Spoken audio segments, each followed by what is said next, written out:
Hey guys, in this video I'm going to show you how to translate your text into Chinese for RedNote. So a large portion of the RedNote audience is Chinese, so you should go ahead and also, add captions and things like that in Chinese. So what you want to do, guys, is come to Google and just search up Google Translate. And now right here under detect language, I want you to choose English, and then we want to change this to Chinese. So right here, Mandarin. Okay, let's go look for Chinese. All right, they have Chinese simplified. That's what you want to use.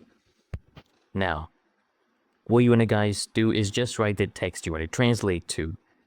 Hello, please like the video. Here you go. Make sure you use Chinese simplified. Do not use other variants. Use the one that is most common for everyone. So here it is. Just come here and press copy.